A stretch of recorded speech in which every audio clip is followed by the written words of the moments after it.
KSAT 12. Good Morning San Antonio starts right now. Good morning to you. It is Friday, June 28th. This episode of GMS 8 has been pre-recorded. We're actually at a brunch spot right now, hanging out as an entire family. So you are not watching a live broadcast. Yes, you are. Of course you are. Yes, you are. But that sounds good. It does sound good, right? Bittersweet day. We started to say some goodbyes this morning. And please tune into all of our newscasts today as we continue goodbyes. The KSAT retirees, this is our last day on the air today. Yes, it is. And this is your last GMSA at 9. Yeah, a lot of last today. Last driving in, you know, I already deleted the alarm clocks, by the way. I didn't just turn them off. They are gone from my phone. Wow. But the last drive in, the last good morning, Steph, the last hi, Sarah Spivey. Hi. Hi, Mark. Oh, man. Why'd you have to toss to me like that? Now I'm all emotion. Hey, let's talk a little bit about your pin that's on your jacket. Yes, ma'am. It's in tribute to late news director Jim Boyle, who hired so many people that you've watched over the years, including many that are still here at KSAT 12. I am wearing it in his memory. We used to have to wear these on the air all the time, but today I do it in Jim's memory, and I think it still looks pretty darn good. Yes, it really does. And I told Mark earlier, I think Jim Boyle would be very proud of you. Absolutely. Absolutely. What a wonderful tribute there, Mark. Let's go ahead and take a look outside with live cam.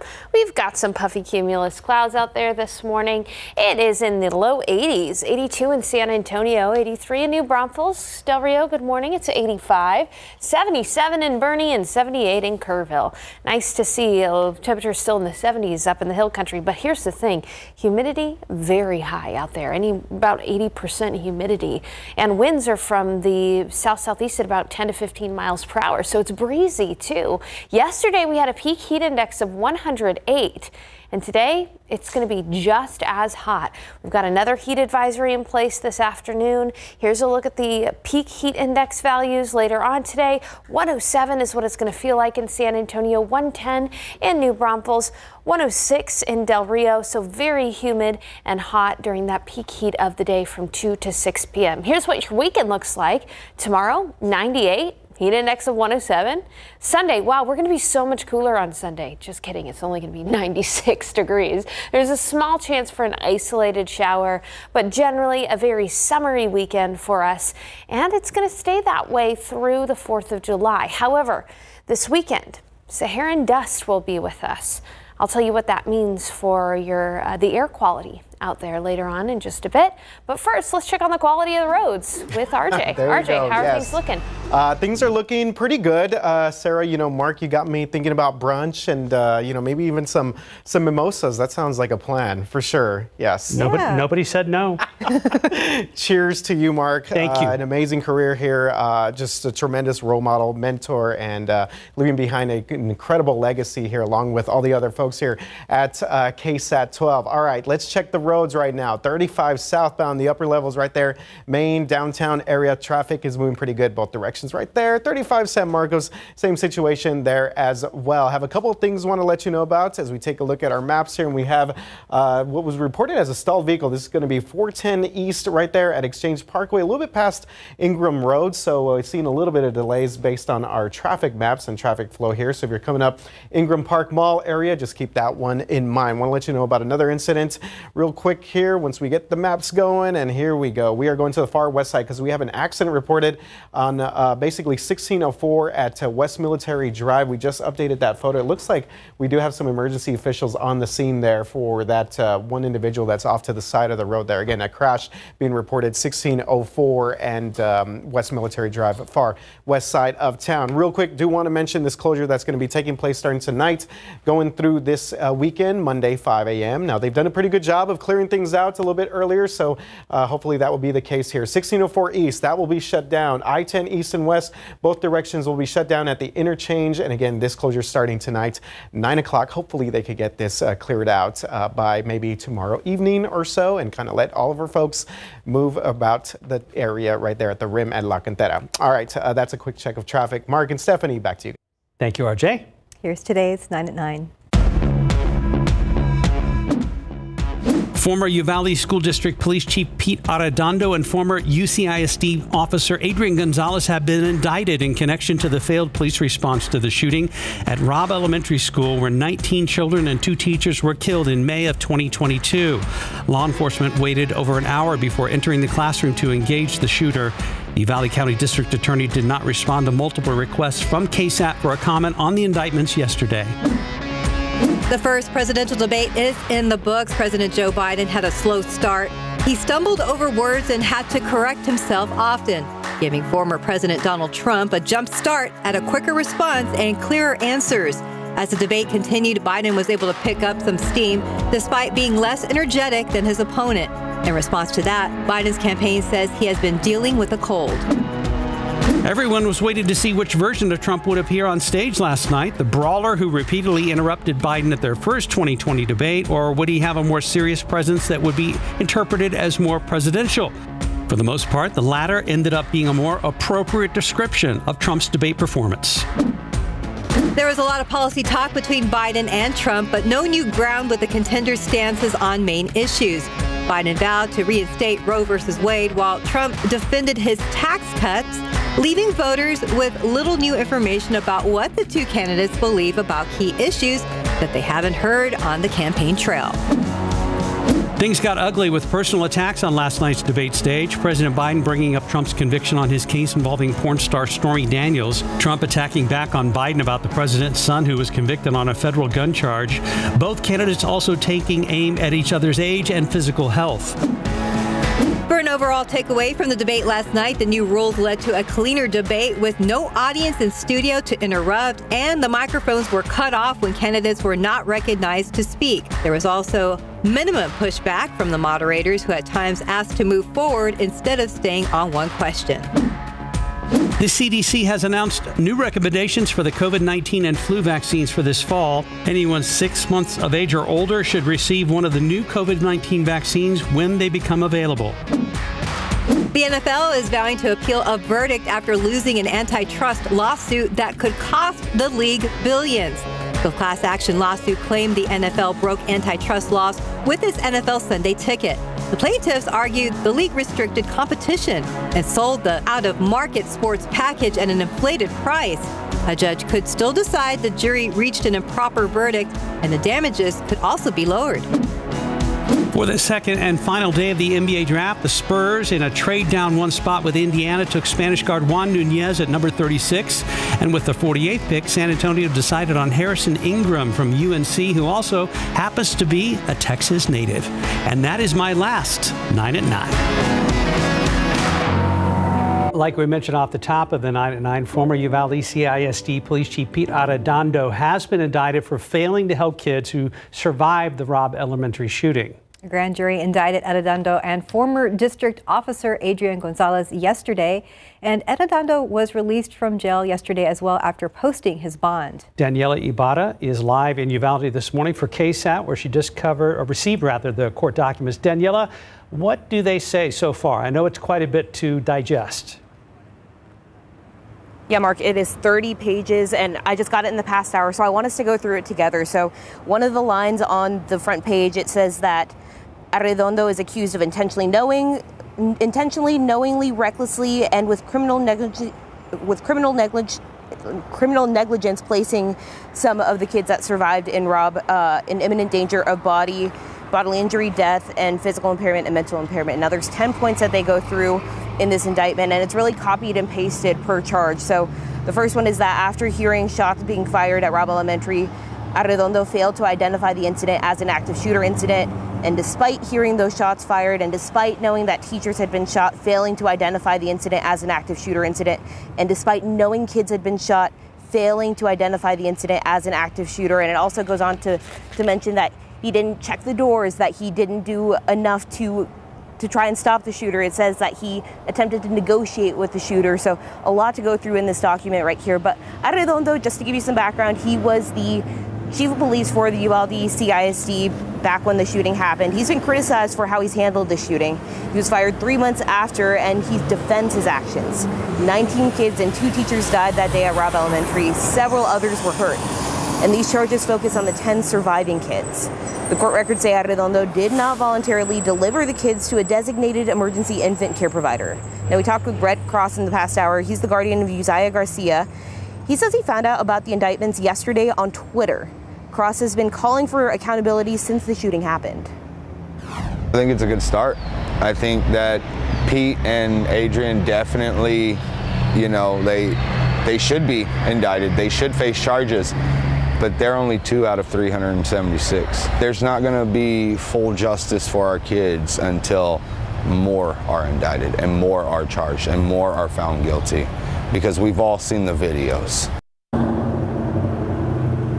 As for the other officer indicted in this case, according to the Uvalde Leader News, Adrian Gonzalez, what we called the jail just about 20 minutes ago, they said he hadn't been booked yet.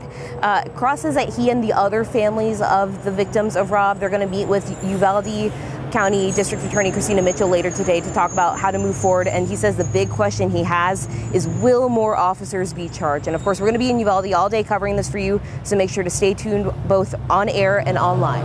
In Uvalde, Daniela Ibarra, KSAT 12 News. Daniela, I had a quick question for you there. I know, well, that is a loud engine. I know these indictments are pretty fresh. Do you get any indication from people there in Uvalde, after years of thinking that the DA had kind of sat on her hands, is there any sense of relief so far that the case is finally moving forward?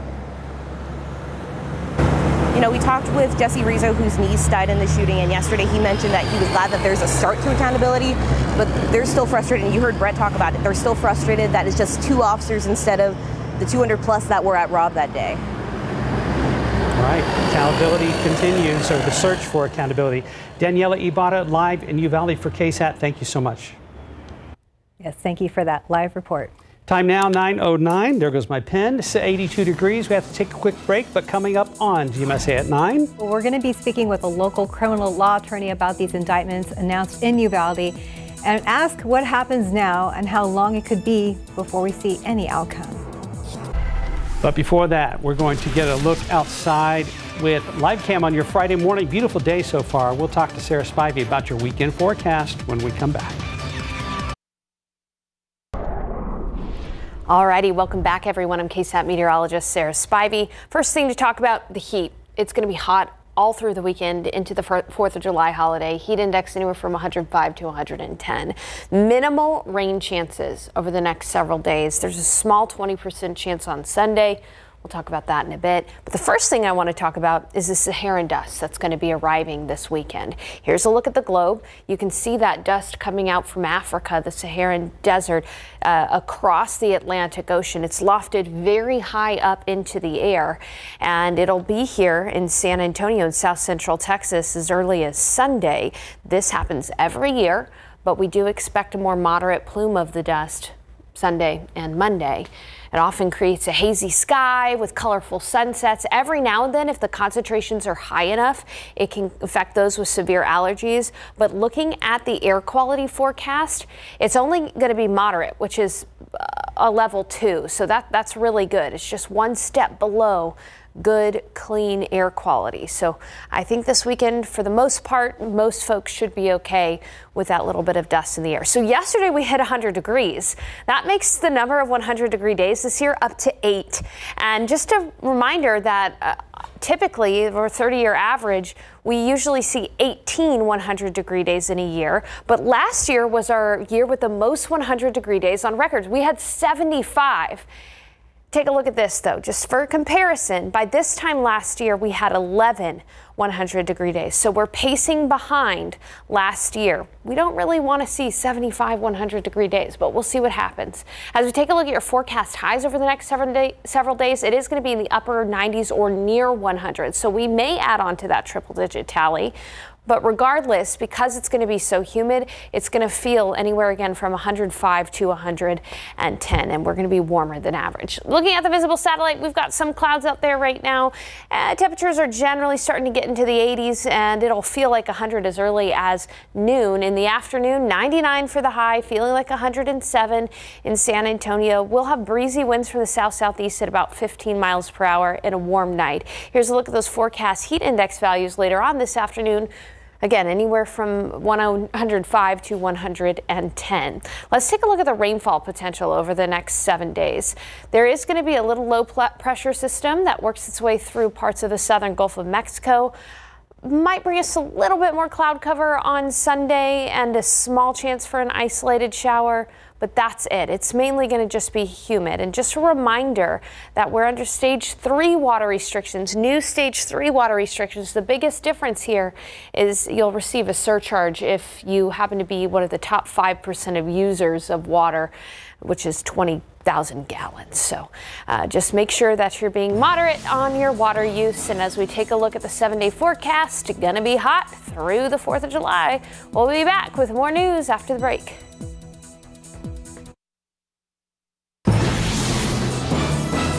Welcome back to GMSA at 9. All morning we've been talking about the indictments of former Uvalde School District Police Chief Pete Arredondo and former UC ISD officer Adrian Gonzalez. In January, we spoke with criminal law attorney Brent De La Paz when the DOJ's report came out about the Robb Elementary shooting. So we wanted to speak with him again now that the indictments have been issued. Good morning, Brent. Good morning. Brent, walk us through what happens now. Now the process or the timeline for trial, plea negotiations, all the general things, this timeline starts. What defenses they may have will come about with hiring a defense attorney, speaking to the prosecutor that's handling the case. So it'll be a lot of hurry up and wait, unfortunately. It's not going to be a quick process, but at least the charges have come about. As we talked about previously, the reports have already been poured over a grand jury. So the grand jury is the people of that community. They've heard from law enforcement, they've heard from all the different agencies, they've heard from witnesses, and it was their decision to bring forth, the community's decision to bring forth these charges. So now it's how will they be resolved? Will there be some plea negotiations? Will there be some plea bargaining? Will there be some agreement as to what should happen, or will it go to trial? Again, if it goes to trial, it'll be back in the citizens' hands. Well, Brent, in January, you had talked about how the DOJ report could help make a case for felony charges versus misdemeanor charges. And it's our understanding that these indictments are felony charges. Is that correct? That is my understanding regarding the omission of these two officers that were charged. And we can talk a little bit more about that. But right now, this is what the community has said. They would like to proceed forward with these two particular charges, these two particular officers. Are you surprised about the types of charges involved in this case at this point? No. It was something that we talked about, something that they can look at with the failure to act, rather. Texas law is pretty specific. So here, not acting in time is what they're going to look at, and what it seems like the grand jury looked at. And we're looking not really at the conduct of the person, or it's really what happened here in this instance to the children. What happened? What was the result of the inaction? Those representing these two officers will have to look at this, and then maybe ultimately a jury will have to look, did this failure then result in the injuries? So that's something that they'll have to work through. Also, we're wondering, what is a likely outcome from these indictments? It's going to be in the hands of the jury if it gets that far, unless they come to an agreement. But it's not going to be the same people that heard it, but if it's back in the community's hands, judging by a lot of the comments from the community, it seems pretty certain what everybody's mind is made up to be. Brent, we know the wheels of justice move painfully slow. Is there still time for more people to be charged? Because I know that one of the main conversations, other than the grief and an endless search for closure, is the need for some accountability here. Is there more time for more people to be added to the list of people being indicted in this case? It would seem so. There's still some charges that are still within the statute of limitations, so that there may well be able to be some more charges out of this. All right. Attorney Brent De La Paz, thank you for your time this morning. Thank you. We talked to Brent right before this newscast this morning. All right, all day we've been telling you about a poll online asking, do you think more officers should be charged in the Robb Elementary School response? Right now, 85% of you say yes. 15% say no. You can still vote by scanning the QR code on the right side of your screen or going to ksat.com/poll. And joining us in the studio right now are Erica Hernandez, our in-house legal and court expert. And Erica, you just heard our conversation right now. What were your takeaways? You know, I think now reading the indictment, because I don't know if that indictment came in, because it just came in within the last 30 minutes that we're getting to finally read through it. There's a lot being said in here, but there's still a lot of questions I feel that we still need answers to. I mean, it's 10 counts, and that's for each child that survived. That is anything going to be done for the children and the teachers that didn't? And that's a big question that, we hope to hear from the district attorney in Uvalde County soon to answer some of these questions. Another thing I noticed in the indictment when reading it was this is a state jail felony, which is the lowest degree of a felony in Texas. So when we say like first degree, second degree, third degree, state jail felony is right after. So the maximum punishment is up to 2 years or no more than 100 days, 80 days in jail, or up to a $10,000 fine. Now there is 10 counts. Like he says, if it ever does get to a jury, they could stack those counts there'll be a verdict for each count, or they can, as we've seen it many times, run consecutively. Okay. So there's still a lot of questions. Certainly. So can you tell us more about how long this process could take or play out? Usually with the state jail felony, those don't usually take longer, in most cases, than a year, but this is not the typical state jail felony. The amount of evidence in this case is enormous that they would have to go through. And that discovery phase, which is called as handing over all of that to the defense, that could take a long time. Usually they do put deadlines, and usually in smaller counties, they don't have dockets like we do here in Bexar County, where there's hundreds in a docket for a day. They maybe just have a dozen or so. So they could be, working on this more so.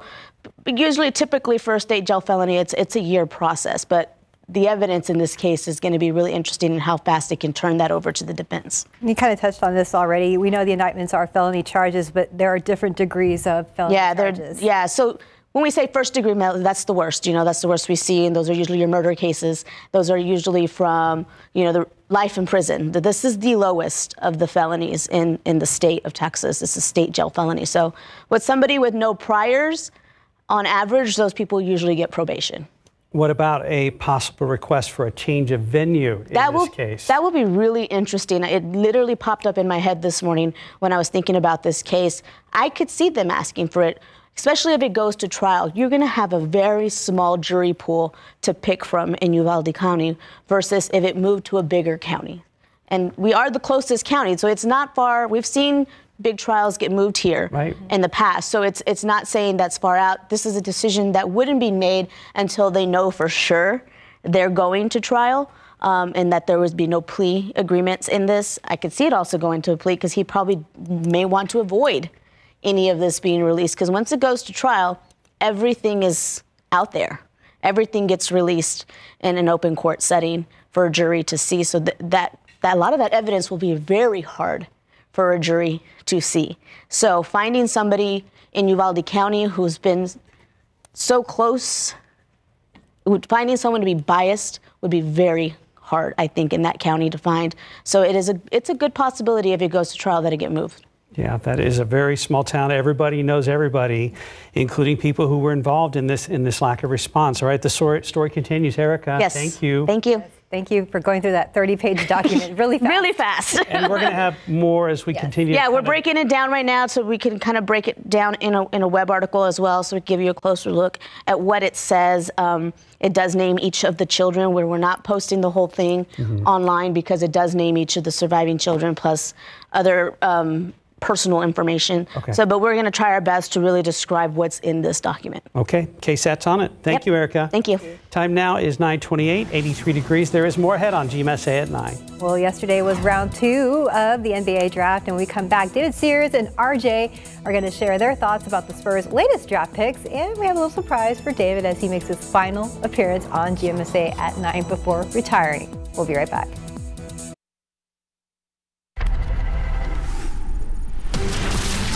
Let's look out there with live cam this morning. The sun is shining and we're already warming up to 83 degrees. Steph, I love working with you because you make every forecast positive, even when it looks like this.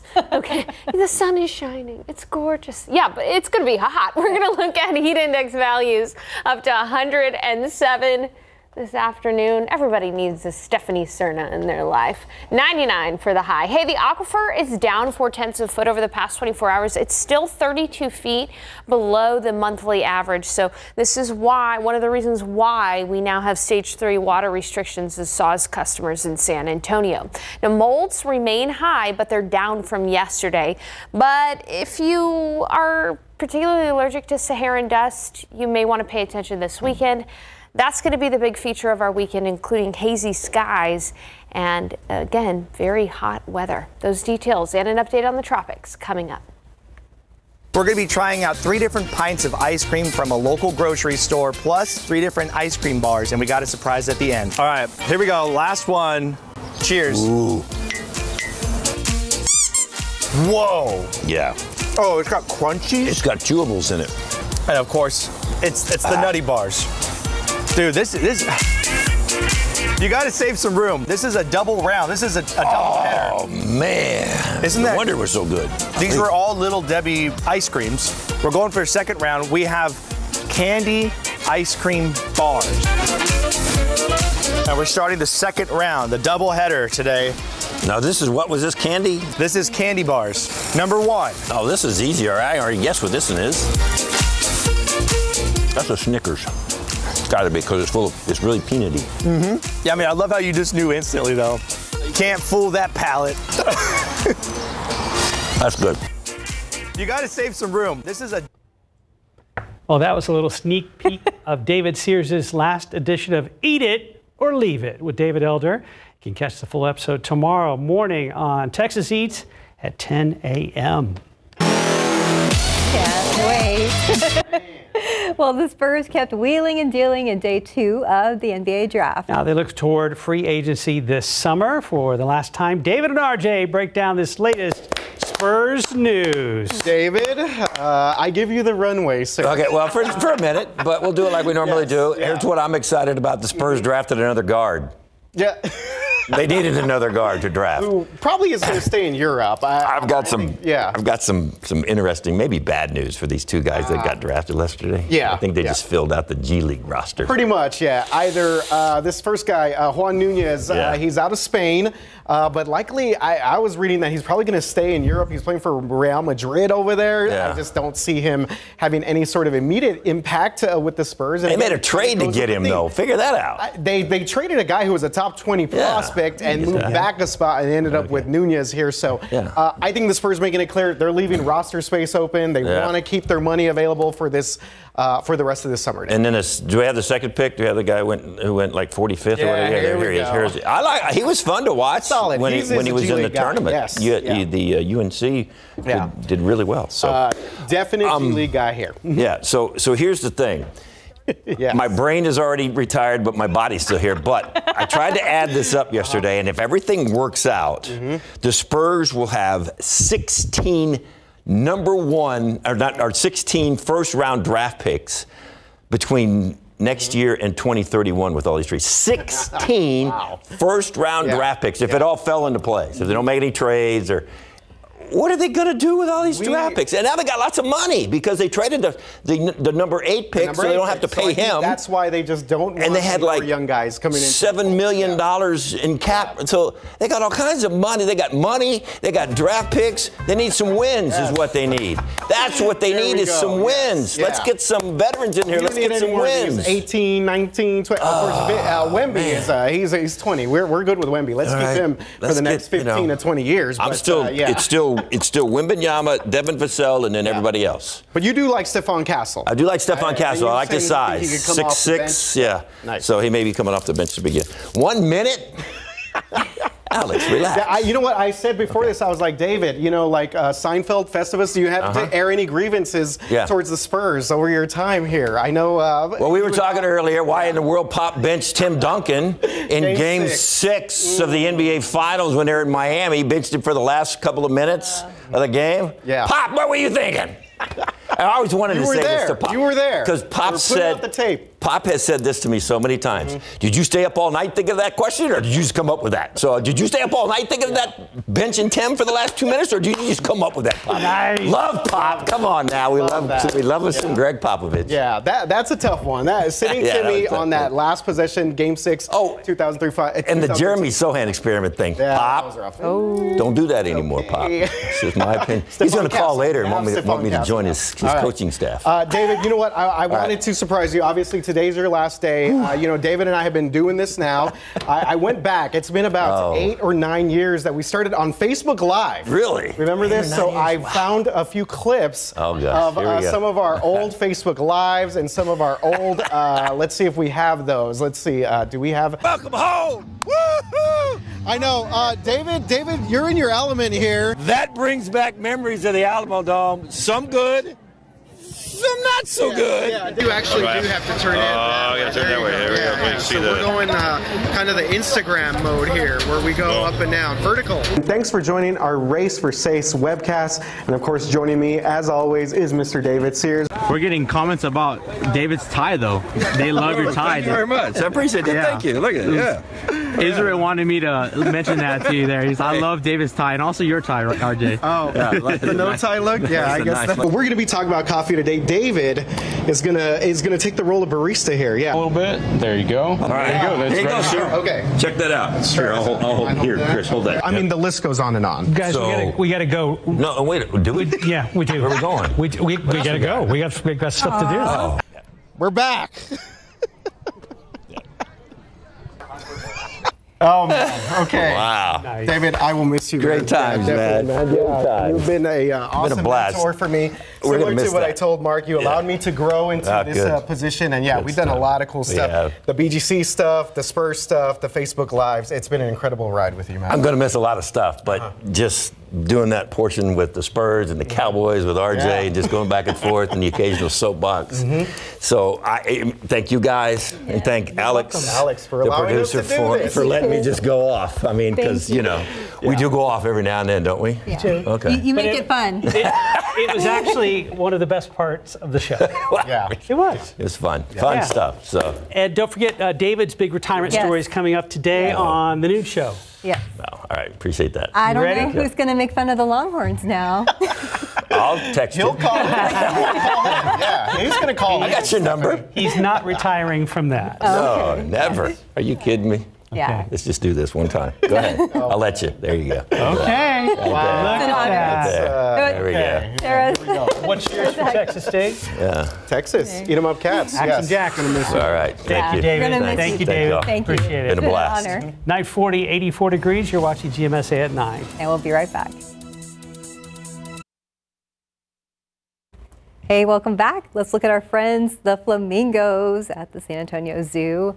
And looks like they're actually avoiding the sun this morning. Look at the ones in the flying water. in the background. Oh, yeah. Some visitors, maybe. Early visitors before the zoo opens. Very, very active this morning. Maybe they're getting fed because it does look like they're all kind of flocking to one area. True. Good observation. A little bit of breakfast. It's warm outside right now. It's 84 degrees in San Antonio. We got puffy cumulus clouds. It feels, though, like it's already in the 90s. Feels like 90 in San Antonio. Feels like 91 in New Braunfels, 93 in Del Rio. It's all because of the humidity. And it is breezy. We've generally got south winds at about 10 to 15 miles per hour. Looking at your KSAT 12-hour forecast, it's already going to feel like 100 around the lunch hour. Then in the afternoon, mainly mostly sunny and 99 for the high. But peak heat index is going to be 107. Keep that in mind. That's pretty hot. As we head into the evening hours, still in the 90s by 9 o'clock. But this is the time of year where you go on your daily walk either early in the morning or late at night. It is going to be 99 in New Braunfels, 98 in Kerrville, 98 in Pleasanton, 103 in Del Rio, 101 in Cotulla. But the kicker again is the heat index, feeling anywhere from 105 to 110. Notice that the further east and south you go, the higher the humidity, the higher the heat index value. And when we look at our weekend forecast, I mean, it's going to be pretty similar. So tomorrow, 98, humid with a heat index of 107, and Sunday, just a smidge lower in the temperature, 96, with only a 20% chance for an isolated shower. We'll talk about that rain chance here in a second. Want to show you the satellite picture, the tropical satellite.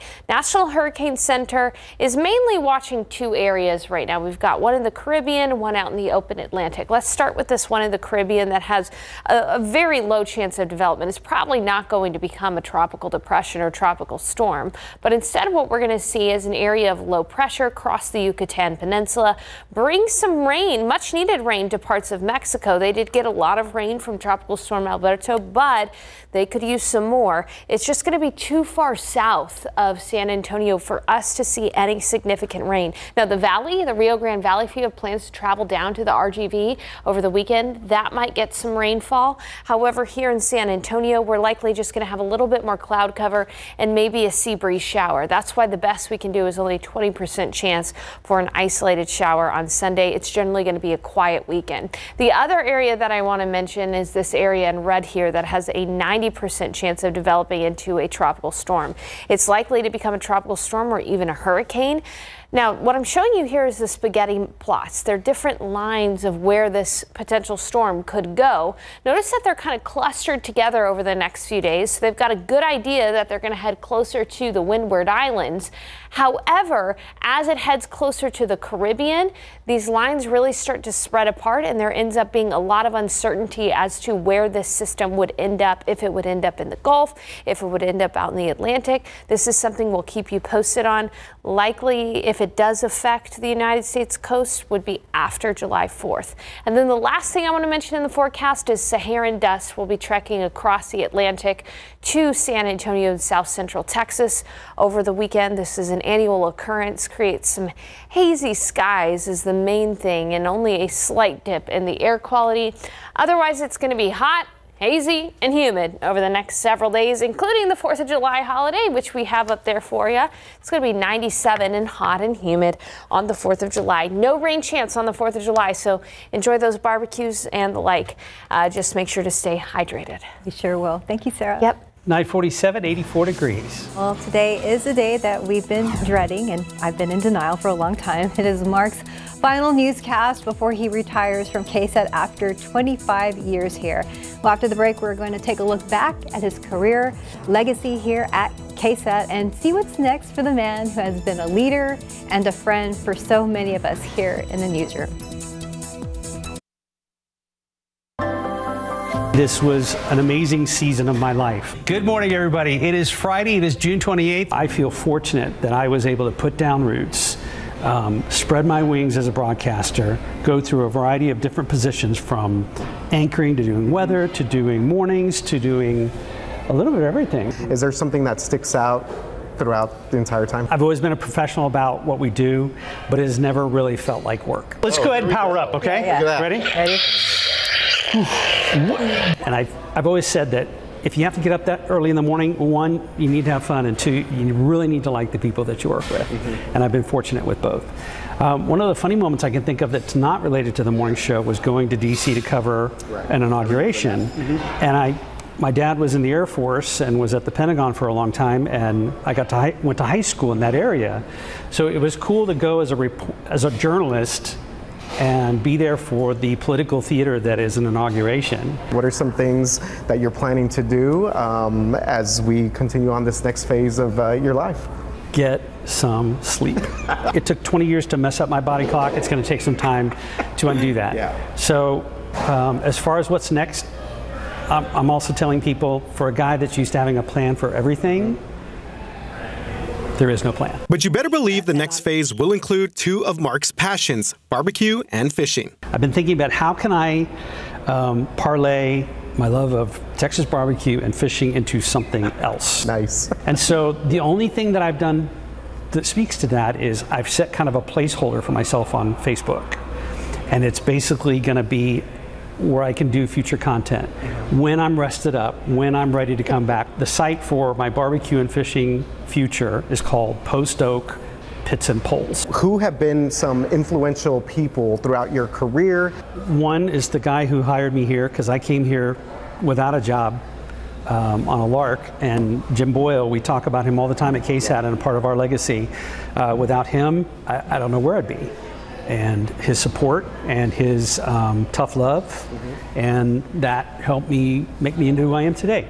I also couldn't have done mornings all these years without Mike Osterhage. He is my left hand, right hand, whatever. Yeah. You know, and we worked together for years before we realized that we were members of the same national fraternity. So we are brothers, and I couldn't have done it this long and had this much fun with so many changes without the stability of Mike Osterhage. You have to do weather. Are you ever just surprised by the amount of engagement that you get back from our viewers? I am in awe of our audience and how connected they feel to our team. It's humbling, and it's been a special part of doing this job. And especially now that word got out that, you know, several of us are going to step away, the outpouring of love and support has been outstanding. So, you know, it's something you get emotional when you think about. Yeah. How do you hope that your contributions will be remembered in your time at KSAT 12? The hard part about this job, and you know this, RJ, is especially on mornings, you got to be happy every day. And that doesn't always tell the truth about what's going on in our personal lives. So people have seen me at my best, and they've seen me at my worst, and they just didn't know it. So the job was always to uphold the legacy, uphold the standard that we were taught, and carry that on and do the best we can. And if we can finish and say we did that, what else is there? Yeah. Thank you. And you've been great, and the whole team's been great, and I'm looking forward to what's next. 100%. Thank you, guys. I can't do the teary version I did earlier, so I have some confessions for you. One, I'm not a morning person. I've been faking it for 20 years. Way to go. Two, I'm a Washington Commanders fan, and I've only played nice because you all love the Cowboys so much. Thank you. You're welcome. My suits are cheapies. I've just bought better shirts and ties to make them look better. What? Nice. And I have always worn pants anchoring the news, even when we had a desk. Can confirm. That is. You're welcome, San Antonio. This is all true. Yeah, I have other ones, but none of them are safe for air. So we're going to leave it there. We've been saying goodbye all morning. Want to give everybody a chance. You know, Mark, you're a leader, a role model, a friend. It has been an absolute honor to be here next to you. Thank you. And I'm going to miss you so much. Thank you, guys. Thank you. And Don, one of our directors here, is retiring too. We want to bring you in here at the very end. He was on the show yesterday. Yep. Don't have to run over here, Don. I'll try now too. Okay. All right. Best of luck to you, sir. Best of luck. Thank you, Mark. You've been tremendous, and all of you guys were just tremendous to work with. And